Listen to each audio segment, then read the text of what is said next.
कल्पना कीजिए आप एक ऐसी जगह खड़े हैं जहां फैसला करना बहुत मुश्किल है। कर्तव्य कुछ कह रहा है पर दिल कुछ और सामने अपने ही लोग हैं।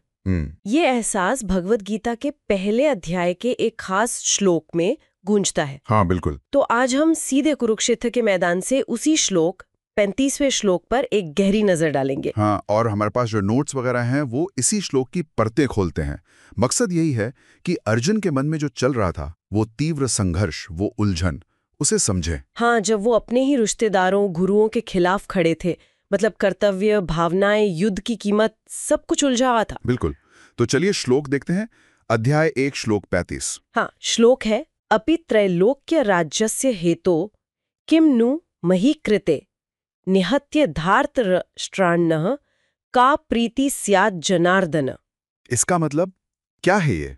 देखिए, यहाँ अर्जुन कृष्ण को जनार्दन कह रहे हैं, मतलब जो सभी जीवों के पालक हैं। अच्छा, और उनसे एक बहुत ही बुनियादी सवाल पूछ रहे हैं। वो कह रहे हैं, हे जनार्दन, इन धृतराष्ट्र के पुत्रों को, मतलब अपने भाइयों को, हाँ, धार्तराष्ट्रान्नः, हाँ, इनको मारकर हमें क्या प्रीति मिलेगी, क्या सुख, क्या खुशी मिलेगी।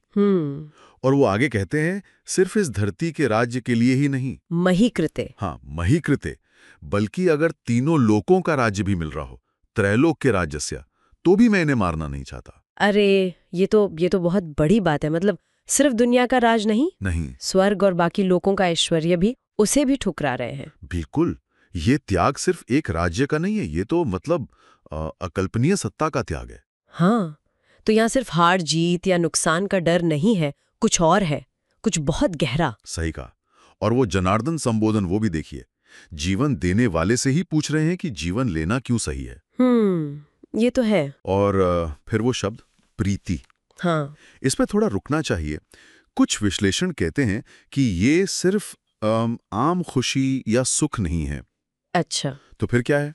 ये शायद वो गहरा संतोष है जो एक क्षत्रिय को अपने स्वधर्म पालन से मिलता है। और अर्जुन को लग रहा है कि इस हिंसा से वो संतोष, वो प्रीति खो जाएगी।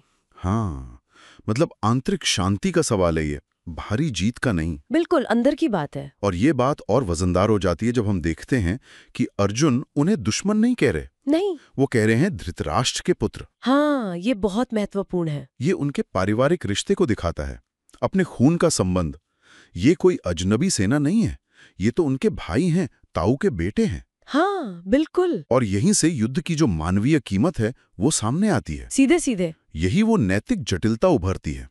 देखिए, हो सकता है बाहर से ये धर्म युद्ध लगे, धर्म की स्थापना के लिए, हाँ, जैसे कहा जाता है, लेकिन व्यक्तिगत स्तर पर अपने ही लोगों पर हथियार उठाना, ये सोच ही अर्जुन को अंदर से तोड़ रही है। सही बात है। क्या धर्म बचाने के लिए अपनों का खून बहाना सही है? ये जो गहरा दुख है, ये संशय है, यही वो जमीन है जिस पर आगे पूरी गीता का उपदेश खड़ा होगा। तो ये एक बहुत बड़ा सवाल खड़ा करता है।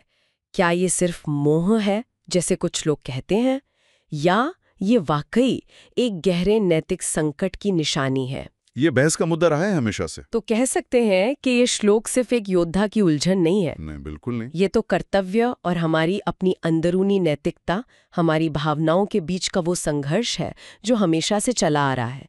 हम सब शायद कभी ना कभी इससे गुजरते हैं। हाँ, ये संघर्ष यूनिवर्सल है। अर्जुन की स्थिति बहुत चरम पर है, लेकिन इसका जो सार है वो हम सबकी जिंदगी में कहीं ना कहीं आता है। और ये देखना भी दिलचस्प है कि इतना महान योद्धा जिसे अपने कर्तव्य पर अटल रहना चाहिए, वो भी इस मानवीय कश्मकश से गुजर रहा है। ये कोई आसान चुनाव नहीं है। बिल्कुल नहीं। तो इस सब का निचोड़ क्या निकाले? मेरे ख्याल से श्लोक 135 हमें याद दिलाता है कि बाहरी कामयाबी चाहे वो कितनी भी बड़ी क्यों ना हो, तीनों लोगों का राज्य ही क्यों ना हो, वो हमेशा आंतरिक शांति और खुशी की कीमत पर मंजूर नहीं होती, खासकर तब जब वो अपनों को दुख पहुंचाकर मिली हो। सही कहा। और यहाँ एक विचार के साथ शायद हम रुक सकते हैं। हाँ, बताइए। अगर हम युद्ध के मैदान से बाहर निकलकर सोचें, हमारी अपनी जिंदगी में ऐसे कौन से पल आते हैं जब बड़े से बड़े फायदे भी, हमारे जो मूल मानवीय मूल्य हैं या हमारे रिश्ते हैं, उनके सामने छोटे पड़ जाते हैं? सोचने वाली बात है। उन हालातों में फिर असली प्रीति या वो गहरा संतोष, उसका स्रोत क्या बनता है? ये सवाल शायद हमें अपने अंदर खोजना होगा।